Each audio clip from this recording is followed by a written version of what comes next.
ദൈവനാമത്തിന്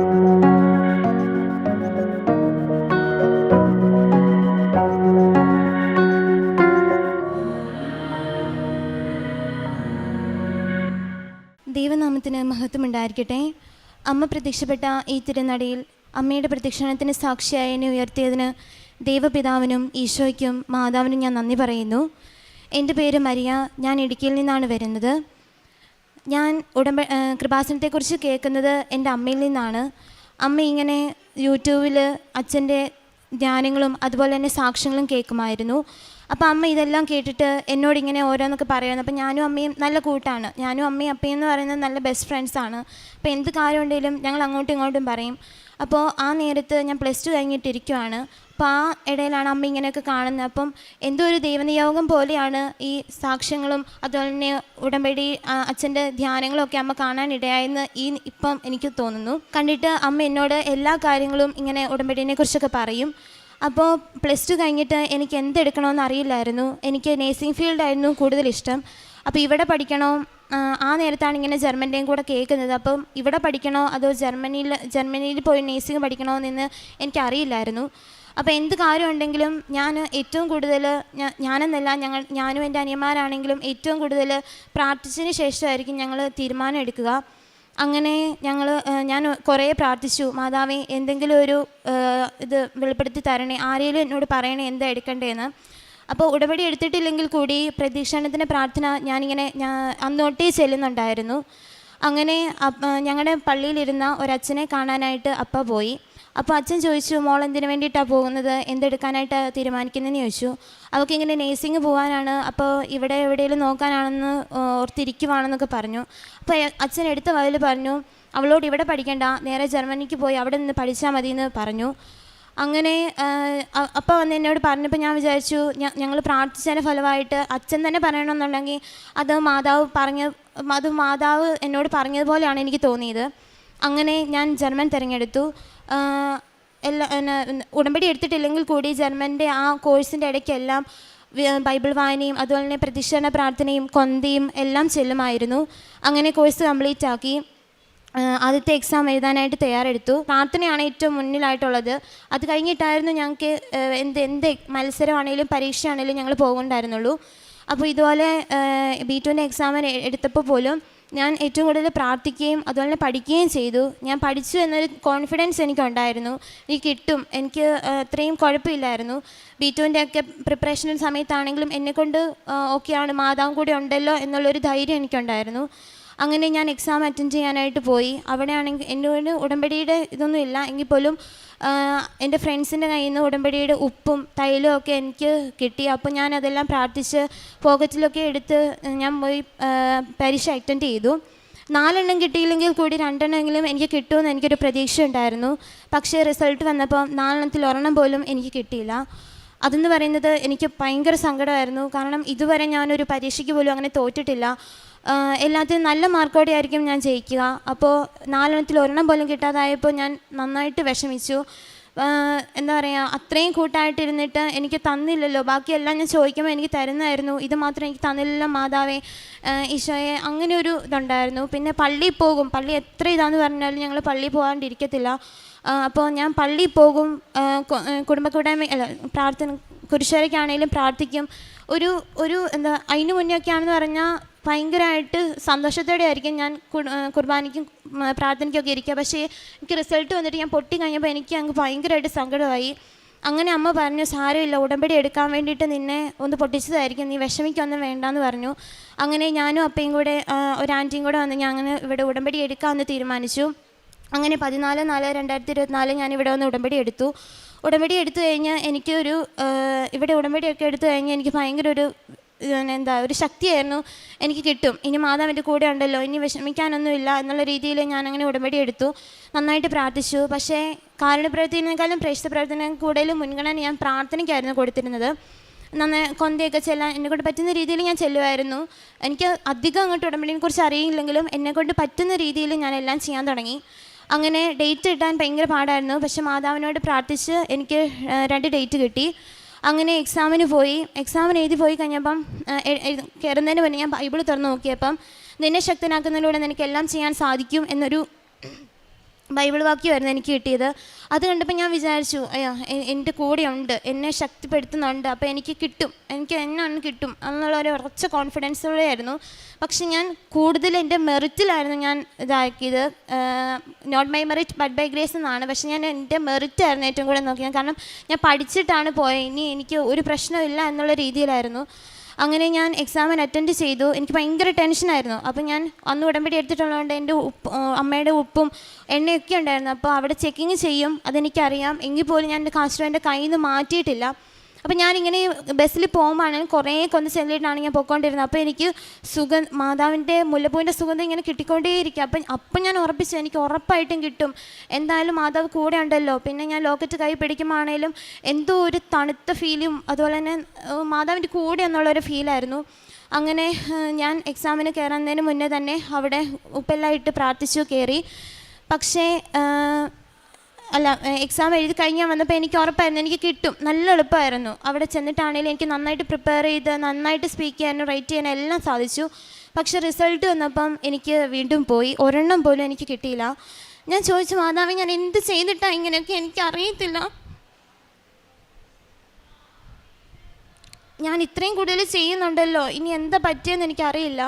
അപ്പോൾ അമ്മ എന്നോട് പറഞ്ഞു, നീ ഉടമ്പടി എടുത്തു, പക്ഷേ സാക്ഷ്യത്തിൽ കേൾക്കുന്ന പോലെ എല്ലാവരും ചെയ്യുന്നതിനെ പോലെ കാരുണ്യപ്രവൃത്തിയും പ്രേക്ഷിത പ്രവർത്തനം നിങ്ങൾ ചെയ്യുന്നില്ല, ചിലപ്പോൾ അതിൻ്റെ ആയിരിക്കും എന്ന് ഓർത്തു. അങ്ങനെ അപ്പോൾ എനിക്കും തോന്നി ചിലപ്പോൾ അതിൻ്റെ ആയിരിക്കും മാതാവ് എനിക്ക് തരാത്തത് എന്നൊക്കെ തോന്നി. അങ്ങനെ എനിക്ക് ഇത്രയും കിട്ടാതായപ്പോൾ കൂടി എല്ലാവരും എന്നോട് പറഞ്ഞു, ചിലപ്പോൾ നിനക്ക് ഇതായിരിക്കില്ല, ഇവിടെ നിന്ന് നേഴ്സിംഗ് പഠിക്കാനായിരിക്കും എന്ന് പറഞ്ഞു. അപ്പോൾ ഞാൻ ഇവിടെ നേഴ്സിംഗ് എടുക്കാനായിട്ട് എല്ലാവരും തീരുമാനിച്ചു. അങ്ങനെ ബാംഗ്ലൂരിൽ ഒരു കോളേജിൽ സീറ്റ് തയ്യാറാക്കി നേഴ്സിങ്ങിന് വേണ്ടിയിട്ട്. അപ്പോൾ ഒന്നാമത്തെ കാര്യം, എനിക്ക് നേഴ്സിങ്ങിന് പോകാൻ ഇഷ്ടമില്ലാന്നിട്ട് തന്നെയാണ് ഞാൻ ഈ ജർമ്മൻ കോഴ്സ് തിരഞ്ഞെടുത്തത്. കാരണം എനിക്ക് എല്ലാ ദിവസവും പള്ളിയിൽ പോകണം, അവിടെ പോയി കഴിഞ്ഞാൽ പള്ളിയിലും പോകാൻ പറ്റില്ല, ഒരുമാതിരി ലൈഫ് സ്റ്റൈൽ. എനിക്ക് പണ്ട് തൊട്ട് ഈ ബാംഗ്ലൂരിൽ നിൽക്കുന്ന അത്ര പഠിക്കാൻ പോകുന്നത് എനിക്കിഷ്ടമല്ലായിരുന്നു. അപ്പോൾ ഇവിടെ തന്നെ പോയി എൻ്റെ മാതാവ് എന്നെ നേഴ്സിംഗ് പഠിപ്പിക്കാൻ വേണ്ടിയിട്ടാണോ ഞാൻ ഇത്രയും കൂടുതൽ മാതാവിൻ്റെ അടുത്ത് നിന്ന് പ്രാർത്ഥിച്ചതെന്ന് ഞാൻ എപ്പോഴും ഞാൻ ഇങ്ങനെ കരങ്ങി ചോദിക്കും. കരയാതൊരൊറ്റ ദിവസമില്ലായിരുന്നു, കാരണം അത്രയും തകർന്നൊരവസ്ഥയായിരുന്നു. ഇപ്പം ആർക്കെങ്കിലും ഒരു രോഗം ഉണ്ടാവുകയാണെങ്കിൽ നമുക്ക് പറയാം, സാറില്ല അവർക്ക് രോഗം വന്നിട്ടാണല്ലോ അവളിങ്ങനെ ഇതുമൂലം കഷ്ടപ്പെടുന്നത്. ഇപ്പോൾ പഠിക്കാതെ എക്സാം ഒക്കെ എഴുതുവാണെങ്കിൽ എന്നോട് പറഞ്ഞു അവൾ പഠിക്കാഞ്ഞിട്ടാ, അവൾക്ക് കഴിയത്തില്ലാഞ്ഞിട്ടാ എന്നൊക്കെ പലരും പറഞ്ഞു. പക്ഷേ മാതാവിനറിയാം ഞാൻ പഠിച്ചിട്ടുണ്ടോ പ്രാർത്ഥിച്ചിട്ടുണ്ടോ എന്താ ഞാൻ ചെയ്തതെന്നറിയാം. അങ്ങനെ ഞാൻ മാതാവിൻ്റെ ഇഷ്ടം അതായിരിക്കട്ടെ എന്ന് കരുതി ഇവിടെ അച്ഛനെ കാണാനായിട്ട് വന്നു. പക്ഷേ അച്ഛനെ കാണണമെങ്കിൽ ഇങ്ങനെ എക്സാം അങ്ങനത്തെ കുറച്ച് സീരിയസ് ആയിട്ടുള്ള സംഭവങ്ങളേ ഉള്ളൂ, അല്ലാണ്ട് നിങ്ങൾ തീരുമാനം എടുക്കാതെ വന്നിട്ട് കാണാൻ പറ്റില്ല എന്ന് പറഞ്ഞു. അപ്പോൾ ഞങ്ങൾ വിചാരിച്ചു എന്നാൽ ശരി വേണ്ട പോയേക്കാമെന്ന് പറഞ്ഞു.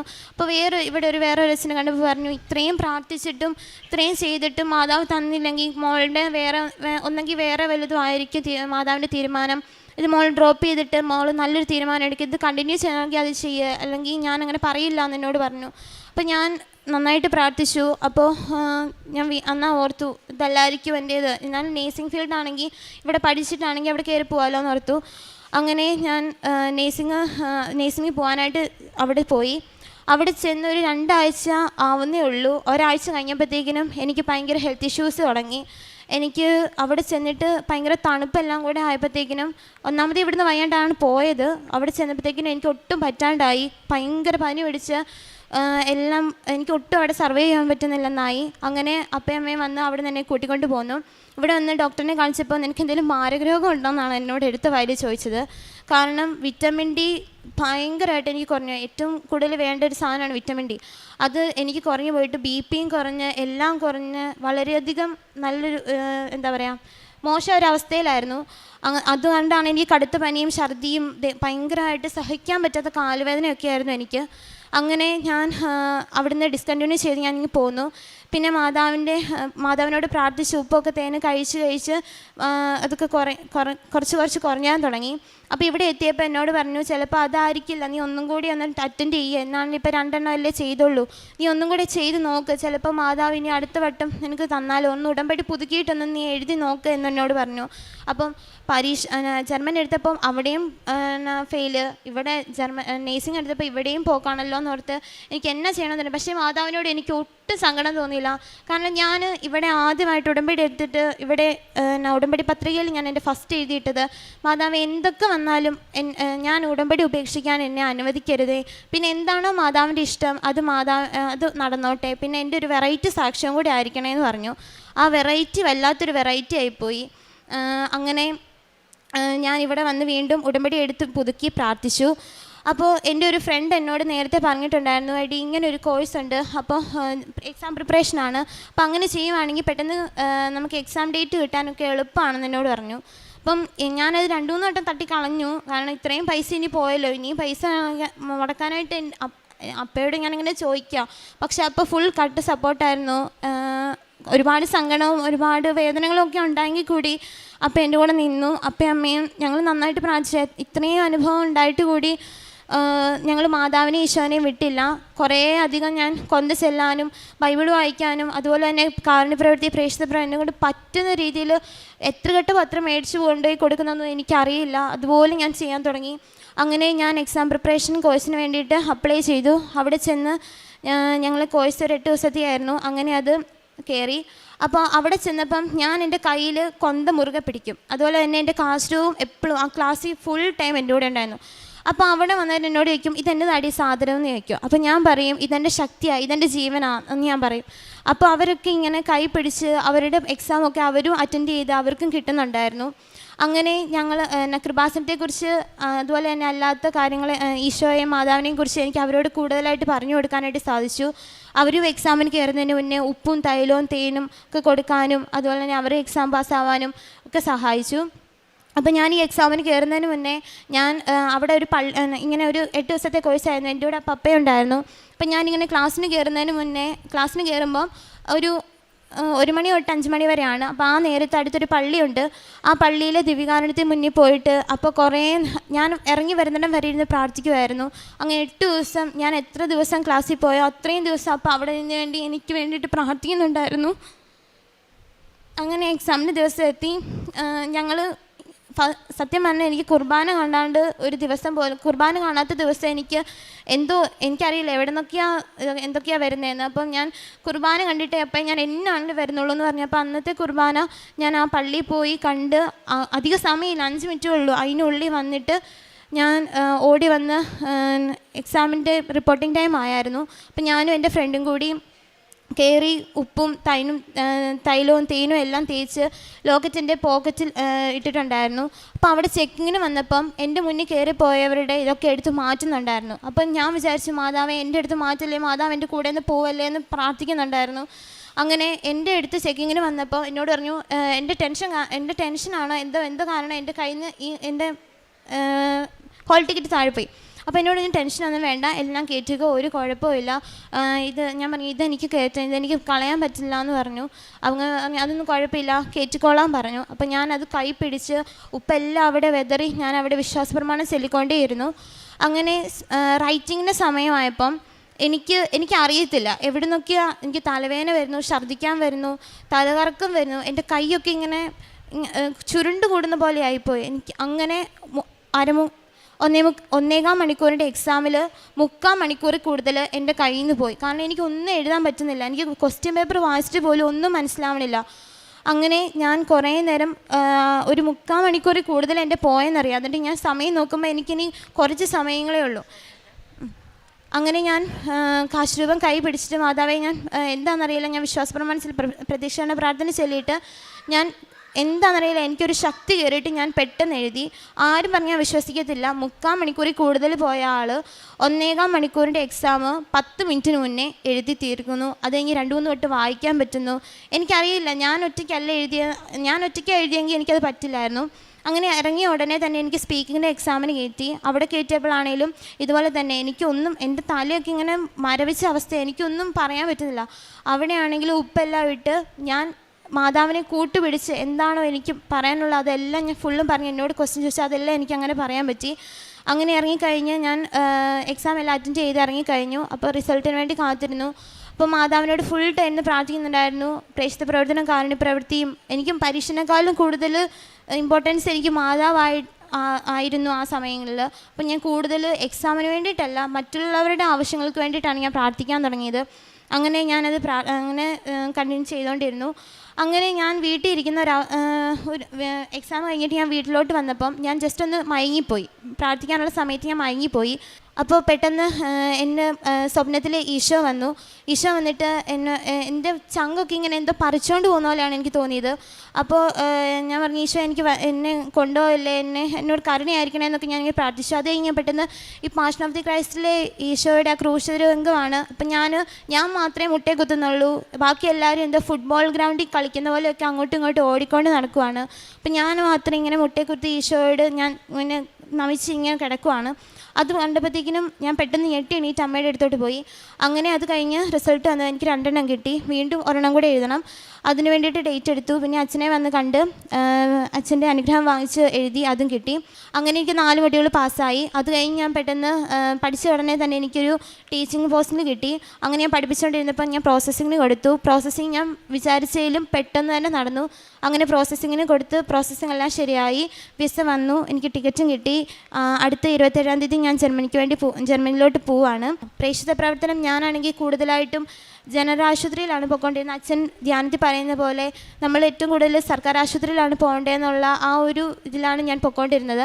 അവിടെ ഞാനും അപ്പയും കൂടെ എന്നെക്കൊണ്ട് പറ്റുന്ന ഇപ്പോൾ 5 കെട്ടോ 4 കെട്ടോ എത്ര കെട്ടാണോ ഒരു വട്ടം മേടിക്കാൻ പറ്റുന്നത് അത്രയും പത്രം മേടിക്കും. അത് കഴിഞ്ഞ് വിശ്വാസപ്രമാണം എണ്ണയും ഉപ്പൊന്നും വെച്ച് ഞാൻ ഒരു കൊന്ത തന്നെ എല്ലാവർക്കും ചൊല്ലിയിട്ടാണ് കൊടുക്കാറുള്ളത്. അങ്ങനെ അതാണ് എൻ്റെ പ്രേക്ഷിത പ്രവർത്തനം. പിന്നെ കാരുണ്യപ്രവൃത്തി എന്ന് പറയുന്നത് ഞാൻ ഒരു ഭിന്നശേഷിയായിട്ടുള്ള അതുപോലെ തന്നെ അഗതിമന്ദിരം അങ്ങനത്തെ ഉള്ള 2 പോകാറുണ്ട്. ഞാനും അപ്പയും പോയി അവിടെ എന്നെക്കൊണ്ട് പറ്റുന്ന രീതിയിൽ അവർക്ക് നഖം വെട്ടാനോ കുളിപ്പിക്കാനോ അവർക്ക് ഭക്ഷണം ഉണ്ടാക്കാനായിട്ടോ എന്താണോ അവർ പറയുന്നത് ആ കാര്യം എല്ലാനായിട്ട് ചെയ്യാനായിട്ട് ഞാൻ നോക്കാറുണ്ട്. പിന്നെ ഞാൻ വേദപാഠം പഠിപ്പിക്കാനായിട്ട് ഉടമ്പടി എടുത്ത് കുറച്ച് നാൾക്ക് ശേഷം എനിക്ക് വേദപാഠം പഠിപ്പിക്കാൻ എന്നുള്ളൊരു ദൗത്യം മാതാവ് തന്നു. അതുപോലെ തന്നെ ഏറ്റവും കൂടുതലായിട്ട് ഒരു ദിവസം പണ്ട് ഞാൻ എന്നും പള്ളിയിൽ പോകും എന്നെങ്കിലും ഉപരി ഇപ്പം ഞാൻ ഓരോ കുർബാനയ്ക്ക് ഓരോരുത്തർക്ക് വേണ്ടിയിട്ട് ഞാൻ കാഴ്ചവെക്കും, അവരുടെ നിയോഗം കാഴ്ചവെക്കും. ആരെങ്കിലും എന്തെങ്കിലും എന്നോടൊരു സഹായം ചോദിച്ചു കഴിഞ്ഞാൽ അവർക്ക് വേണ്ടിയിട്ട് ഞാൻ കുർബാനയുടെ നിയോഗമായിട്ട് വെച്ച് അവർക്ക് വേണ്ടിയിട്ട് കിട്ടുന്നവരെ പ്രാർത്ഥിക്കും. പിന്നെ എന്തെങ്കിലും ഒരു കാര്യം ഉപവാസം എടുത്ത് പ്രാർത്ഥിക്കുന്നതിൻ്റെ പിറ്റേ ദിവസം എനിക്ക് അച്ചട്ടായിട്ട് എന്തെങ്കിലും ഒരു നല്ലൊരു സന്തോഷവാർത്ത മാതാവ് എനിക്ക് തരും. ഈ എല്ലാ കാര്യങ്ങൾക്ക് വേണ്ടിയിട്ടും ഞാൻ തലേദിവസം നല്ലതായിട്ട് ഉപവാസം എടുത്ത് പ്രാർത്ഥിക്കും. പിറ്റേ ദിവസം നല്ലൊരു ഗുഡ് ന്യൂസ് എനിക്ക് വരും. അതുപോലെ തന്നെ ബാക്കി എല്ലാ കാര്യങ്ങളും നന്നായിട്ട് എന്താണോ ഞാൻ ചെയ്യുന്ന മാതാവിന് കൊടുക്കുന്നത് അതുപോലെ തന്നെ മാതാവ് എനിക്ക് തരുമായിരുന്നു. എല്ലാ 2 ആഴ്ച കൂടുമ്പോഴും ഞാൻ കുമ്പസാരിക്കുമായിരുന്നു. ഇത്രയല്ല, ഇത് കൂടുതൽ അനുഗ്രഹങ്ങൾ മാതാവ് ഞങ്ങൾക്ക് തന്നിട്ടുണ്ട്. എന്നാലും സമയത്തിൻ്റെ പരിധി മൂലം ഞാൻ ഇവിടെ കൊണ്ട് നിർത്തുവാണ്. മാതാവ് വഴി ഈശോ എനിക്ക് നൽകിയ എല്ലാ അനുഗ്രഹങ്ങൾക്കും ഞാൻ നന്ദി പറയുന്നു. എൻ്റെ ഈ സാക്ഷ്യം ദൈവമഹത്വത്തിനായി സമർപ്പിക്കുകയും ചെയ്യുന്നു.